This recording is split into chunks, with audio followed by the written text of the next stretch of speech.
كيف كيما شفتوا كل شيء راه الكارثة الحكم ما صفرش بيرانتي. الجمهور شجعونا من الدقيقة الأولى، ولكن كانوا كيسبونا، أنا بعدا سبوني. كانت حتى الحرارة كثرت علينا، وقيل الحرارة وصلت حتى ل 36 درجة، وأرض شوية مبللة، وحتى العشب ما كانش هو هذاك. يعني قدمنا الأداء جميل في الشوط الأول.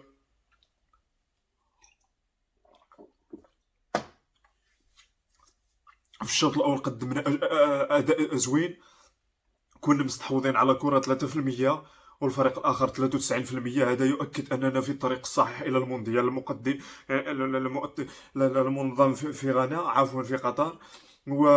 ولعبنا، كان هناك اسيست، انا عطيت واحد الاسيست بعد في البارتيدا كامله، كانت خطيره جدا. 35 خرجات كاع من الملعب. هذا يؤكد ان فريقنا الغالي قادم في الموعد غيكون مزيان ان شاء الله. لعبنا وما عطاتناش الفرصه باش نطلعوا نتاهلوا.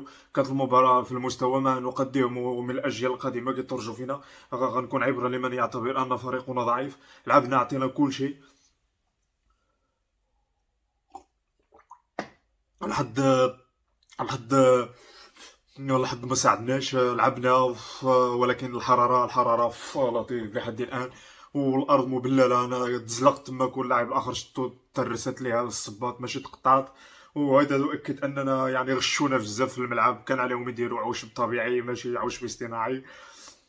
والصراحة هادشي ما خصناش يوقع في الكيسان الجاية وفي المباراة الجاية، لأن هادشي غيوقع عليه كومبا، وغيموتوا فيه الحكام ولا اللاعبين. ربما غتوقع كارثة غير طبيعية بحال الزلزال، بحال التسونامي. هذا يؤكد أننا في خطر. ولعبنا وعطينا كل شيء، كان هناك أمل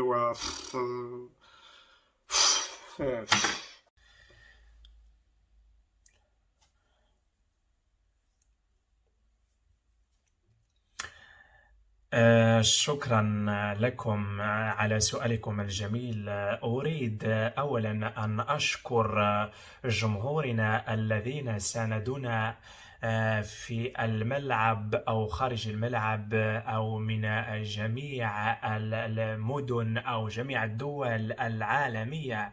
نحن نعرف أن هناك الكثير يشجعون منتخبنا. وأود أن أقول أن الفريق الخصم اليوم كان في المستوى الأكثر من المطلوب.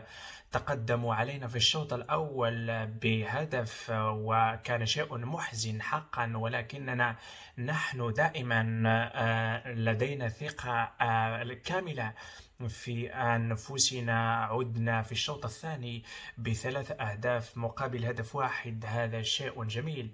والفضل أكيد يعود إلى الجمهور الرائع الذين أكيد ساندونا منذ البداية.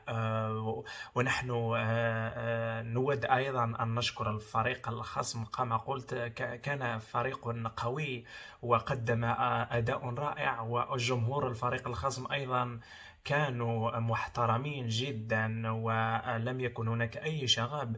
وأود أن أشكر الطاقم التقني والطاقم الطبي وجميع المسيرين المنتخبين العظيم، لقد شرفونا، ونحن سنعمل جاهدا وبنفس المسار في المباريات القادمة. ونوعدكم أننا نحن في طريق الصحيح، ولكن بفضلكم إن شاء الله. وشكرا لكل المشاهدين والجمهور الذين يساندون. نحن بدونكم لا شيء، وهذا الفوز أكيد نهديها لكم. الأرض كانت جميلة، والجو كان معتدل، وكل شيء كان معتدل. وشكرا. شكرا.